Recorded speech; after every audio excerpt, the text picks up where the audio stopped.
Hi everyone, my name is Amitesh and today I have a challenge for you. If I took a number like the square root of 2, then we know it's a solution to the equation x squared minus 2 equals to 0. What about the number square root 2 plus square root 3? Can you find a simple equation, a polynomial equation that has that as a root, and what is the lowest degree you can do? Can you do it as just a quadratic, a cubic, a fourth degree, a fifth degree, a sixth degree? Try it out, okay? Try to play around with this, find something that has that as a root, pause the video and then keep watching on for the answer. So assuming you pause the video, here's how I would do it. There is a very high level way of thinking about this that I'll do in a future video, but here's a quick way. So we've got x is root 2 plus root 3. Let's try to square x, okay? So let's see what happens, because we know if we take root 2 and square it, we get 2. What about if you square x? Well, x squared is going to equal to the square root of 2 plus the square root of 3 squared. And I'm going to use the binomial theorem. I've done a video on it on my channel as Isaac Newton thought about it. So please check it out, thinking about it geometrically, algebraically, visually, symbolically. So check it out. It's a pretty cool concept. So we've got root 2 plus root 3 squared. Using the binomial theorem, it's going to be root 2 squared plus 2 times root 2 plus times root 3 plus root 3 squared.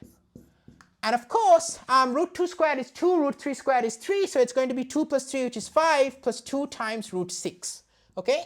So that's going to equal to x squared, so it's going to equal to 5 plus 2 times root 6. Now what we're going to do is we're going to again try to get rid of the square root, okay? Because we want to write it as a solution of a polynomial with integer coefficients, okay? So otherwise you could just say x minus root 2 minus root 3.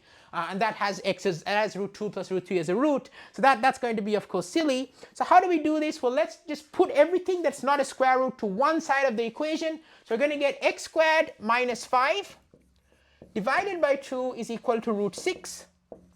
So now we can square both sides. If we square both sides, what do we get? Well, we get that x squared minus 5 squared divided by 2 squared, which is 4, is equal to 6.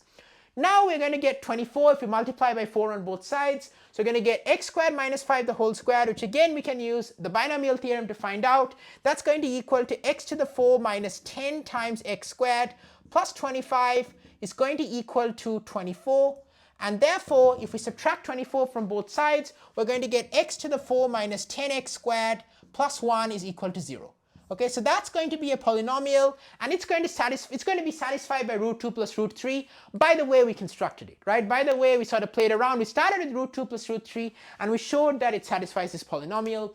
Why isn't there a cubic or a quadratic polynomial that also is satisfied by root 2 plus root 3? In fact, there is none. Drop a comment down below if you'd either A, like to see a video on that, B, also if you'd like to see a high-level math explanation for how to find polynomials that have cool numbers like this as roots, and C, if you have an argument for why this is the smallest degree polynomial. It's a fourth degree polynomial that has root 2 plus root 3 as a root. Got infinite free accessible math content on my channel, and drop me a comment down below. I'd love to hear from you, and I'll respond to as many as possible and read every single one.